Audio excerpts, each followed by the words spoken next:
My life started in my village in Nalamala forest. So where my parents were teachers, and there I studied up to 7th grade in Nalamala forest. After that I came towards Taluk headquarter, and from there I went to district headquarter. Then I finished my intermediate in district headquarters, and then I came towards Hyderabad for my university education. My best childhood dream was to become a truck driver. So, but because there were no other inspiring role models in my village in those days, so I thought,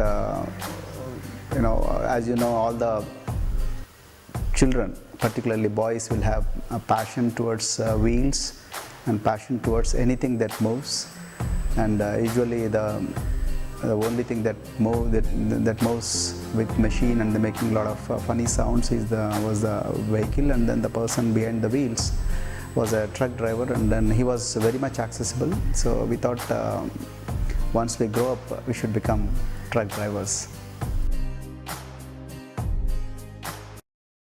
It's a very good question.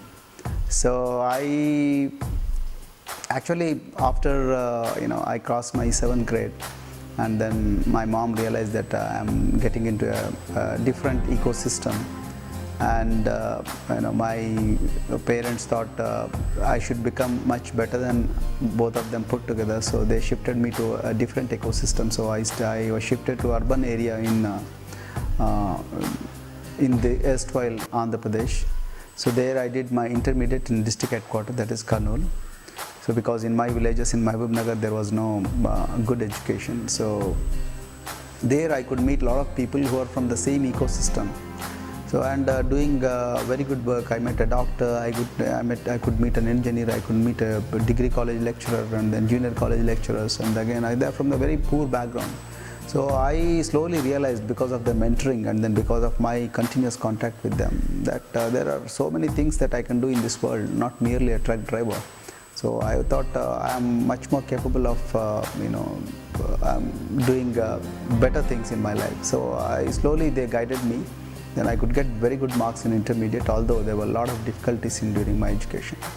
So I slowly got into university, but even then our role models were different, because our parents were not there, and then we were not having any linguistic proficiency, because in universities the entire education is in English medium, and then from 1st to 12th we studied in mother tongue, that is Telugu medium. So there were a lot of problems. So we ran away from the university because we could not adjust with the ecosystem. And another important reason why we ran away from university was ragging. So ragging was very severe, and then Hyderabad was going through a lot of communal tensions in those days. So, and we didn't have anyone to guide us in the university. So initially my dream was not to definitely become an IPS officer, but to liberate from enjoy the ecosystem in Hyderabad, the new ecosystem. So we were really enjoying our life, and slowly like I saw a lot of my seniors preparing for civil services examination, and they are getting into good ranks and getting into good jobs. And after joining their post, they started coming back to university, and then started sharing their experiences as civil servants with us. And that really made me to realize that I am capable of doing that. When they could do it, I can also do it. And some of them are from a very poor background, yet they could do it because of sheer hard work. So when they could do it, why not I? So that is what propelled me towards preparation of civil services. And it is a very torturous job. Preparing for civil services needs a lot of sacrifice and a lot of commitment and a lot of patience. I need to sit for hours together, and need to talk to a lot of people, and which we are not used to. Like in rural areas, we only talk about cinema stars, and then the boys and girls, or the neighbors, and then festivals, or the things that happen in the village. But civil services requires altogether a different aptitude. So by contacting these seniors, and then by exposing myself into with different people, so made me slowly eligible for writing the civil services. So first time I tried and then I couldn't get it because that was altogether a different paper, and then I have never seen a paper like that. So slowly, second time I could clear, and then I could go to Indian Railway Traffic Service. But I thought that really boosted my morale and boosted my confidence. And later I had a very good company. So then luckily I got the first rank in Andhra Pradesh Study Circle in those days. So Sampath Kumar and I, both of us, we joined the AP Study Circle, and then from there we really worked very hard, and then I got into IPS. This is how I got into IPS. The key to success in my life is believe in myself. So the faith that you have in yourself is the extremely important thing in anyone's life. So first you have to believe that you can become something in your life. You need not copy others, but or you need not be like, if everybody is an IAS officer, so one doesn't have to become an IAS officer. Or if everybody wants to join IIT, you don't have to join IIT. But whatever you believe that is your goal, you must have total faith in what you do. And second is, you must also be able to work hard to reach that particular goal. I think third is you should open up your mind. You cannot just with a closed mind you cannot get into your job. And the world is very diverse, so you need to learn from everyone. So when you learn, you need to be very humble. You can't say that I know everything and others don't know anything. That kind of superiority complex will demolish you within no time. So what you need to do is, you should be very humble, and then we should be very humble when you learn, and you should be very curious, and you should be comfortable with diversity. And that's what made me to learn more and more things. And then you should be honest when you answer something. So for example, in my interview they asked me whether you eat beef or not. Then I said I eat beef because I like it, because it is a cheaper protein, and then with little money I can enjoy the best possible protein. So interview board thought that I am very honest in my expression, so they gave me very good marks, and that's what landed me in IPS. So these are the things. Like, one is I repeat again, the faith in yourself. The second is willingness to work hard. The third is being comfortable with a diverse group of population. The fourth is being curious, and fifth is willing to learn always from anybody. And then sixth, of course, is not feeling superior, and then not allowing that to enter into your head that I know everything and others don't know. So these are the things, 4 or 5 things which will definitely land you in what you want to do in your life.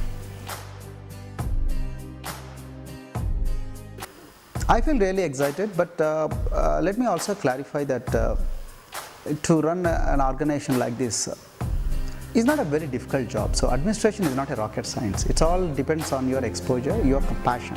You need to be passionate about what you want to do in your life. You can also run this society. It's not a big deal. All you need is a burning desire, a fire in your belly that I want to do something. See, I am from the same hostels, like I studied in the same hostels way back in 1979, 80 and 81, and I was given admission, and I wanted to do something for the kids, because we faced a lot of problems, and we faced problems with regards to food, we faced problems with regards to mentoring, we faced problems with regards to facilities, whatnot. So, but had somebody given us, like famous S.R. Shankaran, so had they given us these kind of facilities in those days, probably would have become much better than what we are today. So most of us grew as deprived children, despite government had right intentions, but in those days nobody was willing to look into these problems. So I thought, why don't I go to a position where I can help all these kids, who are studying in similar kind of institutions. And I've been in this job for the last 4 years, and then I'm really enjoying my job. And as I said, all you need to have is a passion. If you have passion, everything will fall in line, and then you will achieve what you wanted to.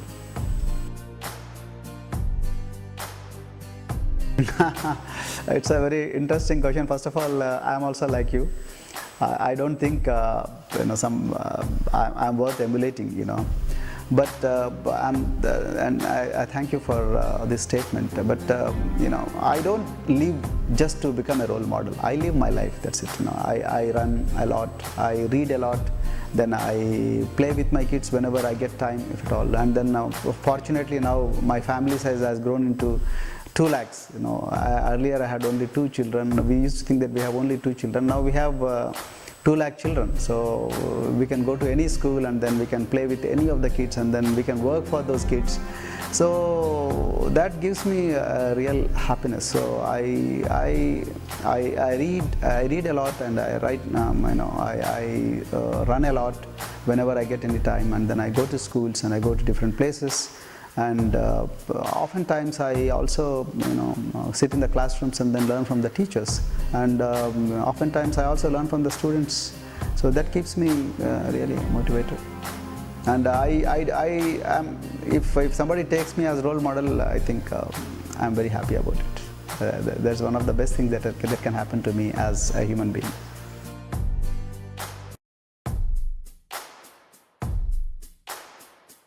I think the most important thing about if you give me $1 billion, like let's say, or $2 billion, I would invest only in teachers. So I would not invest in anything. So I would invest in teachers. So if this country has better teachers, then you don't have to do anything. So they will make a great programs and then great road, great infrastructure. But if you have great teachers, I think a country can take off in an exponential manner. That's what I believe. Yeah, it's a very interesting question. Thanks for asking that. But in my journey as the Secretary of Social Welfare Residential Schools, I found girls to be more disadvantaged. Girls feeling very weak and meek. Even if you shake your hands with them, so there was no strength, in the hands, and they used to bend. They used to be very quieter, and I thought it is a foundation for a great slavery in their afterlife. So after school life. So I thought I should turn it around, and I should change this irreversibly. So fortunately, I met Voice for Girls organization in one of the meetings, and there we had a couple of pilot projects, and then the greatest weapon we realized for any girl is her voice. It's not the karate or kung fu. It's not the weapon that you give her, but the greatest weapon that anyone can give to any girl is voice. So these girls, when they sat in the classroom, they used to sit like slaves in earlier days. Like the classrooms were comatose, and then till you reach the classroom, you don't realize that there are children. So only teacher was talking, and then children were not talking at all.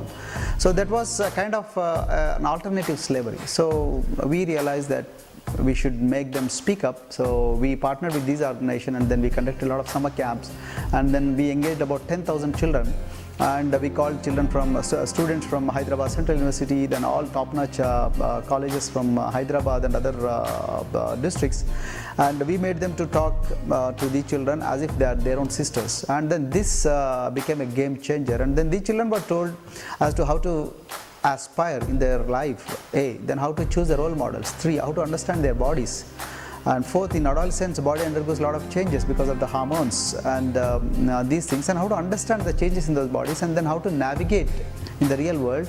And child marriages were very, very rampant earlier in our schools as well. So parents used to take the children after 12th grade and then marry them off to someone who is disproportionately educated or not at all employed or not able to sustain himself. So that person used to take care of this person was given our children. So we wanted to change that. So we told the children as to how to negotiate with the parents when the decisions which they don't like were imposed upon them. So I think our children learned all these tricks of the trade. Now they are much bolder than anybody in this society. And in fact, I'm also very happy to and excited to share with you that when our boys see our girls, they get really scared because they cannot stand for the girls. So that's the power of Voice for Girls, and I'm very happy about this program. So Taste Varies, this organization was started in 1984 when Andhra Pradesh was undivided, And particularly this society has 134 schools in Telangana, and we cater to the most marginalized children but talented children who are not able to support themselves, and we give everything free. Unfortunately, Telangana government under the leadership of our Honorable Chief Minister K. Chandrasekhar Rao garu, so they are giving Sannabiyam. Sannabiyam is a fine rice. Earlier it was a dream in all welfare hostels. Now these children are getting the best possible food and best possible accommodation and best possible facilities, and entire schooling is in English medium, which is again a dream in rural areas, particularly for marginalized sections, because English, I feel that it's the greatest emancipator, because it opens windows to a new world, and then the children will really take off once they leave the schools, and parents do not have to worry about anything. All that they have to do is that they have to make the children school ready, and then keep them with us, and then I think we leave them in 12th grade, and for 7 years they stay here. And one of the best things that can happen to that happened to the children is, like, teachers started playing the role of parents for a larger part of the time. So 220 days the children stay with us, and then another 140 days they stay with the parents.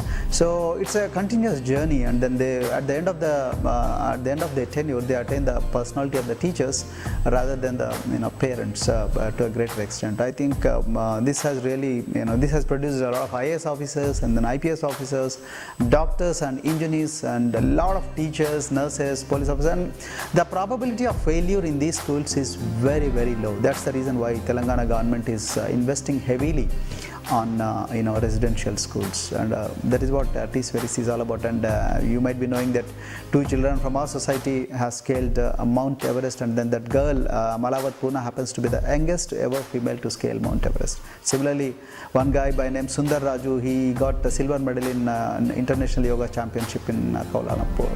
So these children, they are making rapid strides because of these residential schools. That's what Recieved is all about. My inspiration is Dr. Baba Saheb Ambedkar, because Baba Saheb Ambedkar, he faced the worst possible crisis in his life, but he never gave up. So with the help of Maharaja Baroda, with the help of teachers, he gained a lot of knowledge, and then he gained a lot of curiosity. He was very curious, and then he gained a lot of knowledge, and then he crossed the borders of this country, and then he went to the best possible universities. Even billionaires with a lot of their money cannot enter these universities, but Ambedkar entered into these universities. And what I really like in Ambedkar is the never give up attitude. So, and do not waste time, and then always invest knowledge. That knowledge gives you a lot of power, and then with that power you can transform the millions. So that's what I believe in, and that's what I live for.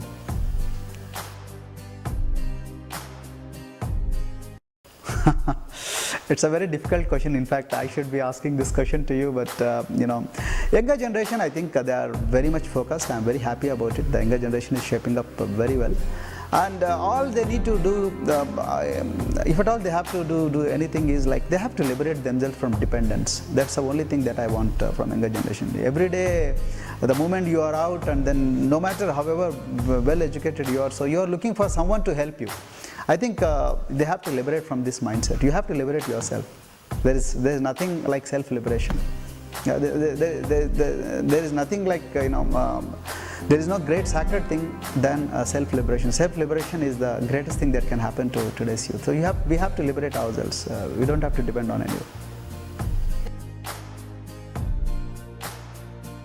I have already told you that my future aim is to transplant the spirit of Sparrows. Like we call ourselves as Sparrows. So we believe in 10 commandments, and our 10 commandments start with I am not inferior to anyone. I shall be the leader wherever I am. I shall do what I love and be different, and I shall always think big and aim high. And then I shall be honest, hardworking and punctual. And the 6th commandment is I shall never blame others for my failures. And 7th is I shall repay what I borrow. 8th is I shall neither beg nor cheat. 9th is I shall never fear the unknown, and 10th is I shall never give up. So my future dream is these are our guiding principles. This is our ideology. We want to transplant this ideology in every heart that we come across, and all those children who are waiting for someone to liberate them. So we want to give this ideology to those children so that they can liberate themselves from the dependence, they can liberate themselves from slavery, they can liberate themselves from inferiority complex, whatnot. So that they can make India as a great nation. Examination is not very difficult, and at the same time it's not very easy at all. So what you need to do as a civil services aspirant is you have to concentrate on gaining knowledge and putting that knowledge into a proper perspective, and try to make it as compressed as possible so that you can present it in the shortest possible time in the most appealing manner. So be it speaking ability or be it writing ability, you should be really very good at that. And similarly, the speed is again, because you are asking about examination, the speed is the most important thing. So you should be able to put across your ideas in the most appealing manner, in the concise manner, in the fastest possible time. So for that, you need to really prepare very well, and you need to have a lot of perseverance and a lot of energy, and you must be in a very good company. One thing what I really want to advise to all the aspirants of civil services is, if you are a copycat, you are not meant for civil services. I think if you want to just copy others and reproduce the same thing in the answer script, I think civil services is not the right service for that matter, for you. So you need to be original, and you need to be out of the box, and you need to be balanced. You cannot take extreme positions in civil services. You need to be balanced, and you need to be straight. You can't beat around the bush and then become a civil servant. And you need to be acceptable as a civil servant. So if you can't, when I say acceptable, so the solution which you propose must be acceptable to a majority of the people. So that's what country expects from civil services. And similarly, you need to be honest, and you need to abide by the constitution of this country, and you need to understand why constitution has been made, and then what are the primary aims of the constitution, how it guides the lives of people. So these are the things which we should always be practicing as an aspirant of civil service. So if somebody follows these things, I think he or she will be able to crack the civil services. If not in the first chance and second chance, they will be able to do it. But I think that's what is the key to civil services examination. And it can also, just because you are a graduate, you cannot aspire to become a civil servant. So you need to develop that aptitude for knowledge and for thinking out of box right from your childhood. So parents also must concentrate on making their children like this. So not only for civil services, any examination for that matter, but civil services requires it much more than any other service. The greatest award that I received in my life is the affection by all those children whom I am serving today. So I think no award can beat that award, the award of affection. But just for record's sake, I can also say that I have been awarded with a gold medal when I was in university. Then after I joined service, I got police medal for gallantry by President of India. Then I got President's Police Medal for meritorious service. I got United Nations Police Medal. Then I also got Internal Security Medal. Then Independence Day Medal.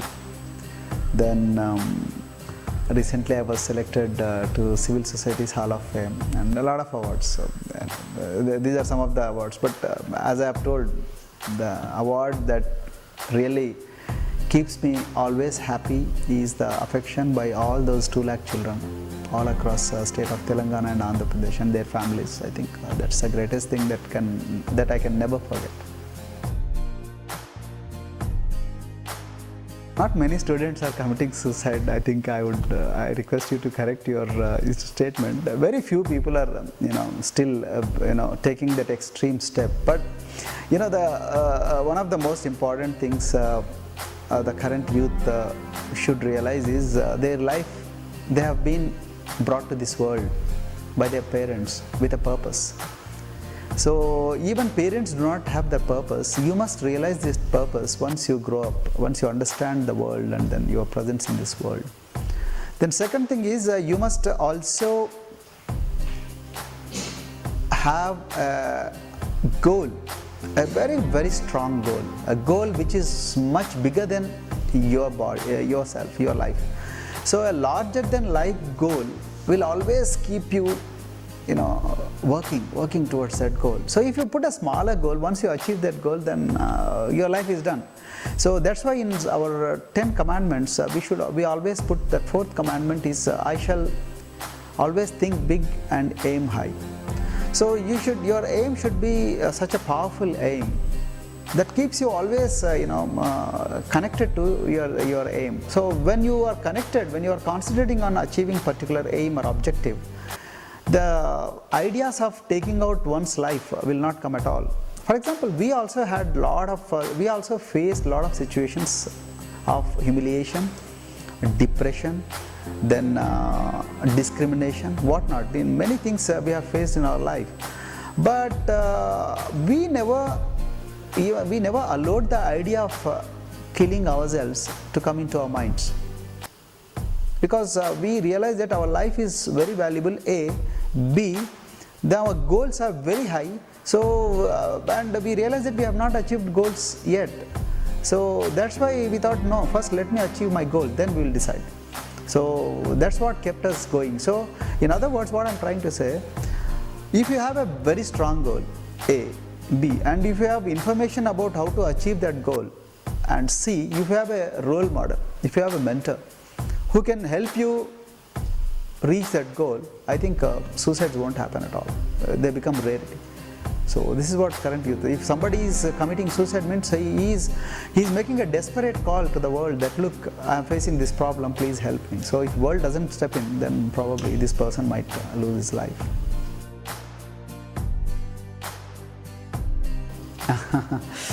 So yeah, it is a fact that we are under tremendous pressure to perform, we are under tremendous pressure to serve, and then we are under tremendous pressure to compete with others. Yes, it is a fact.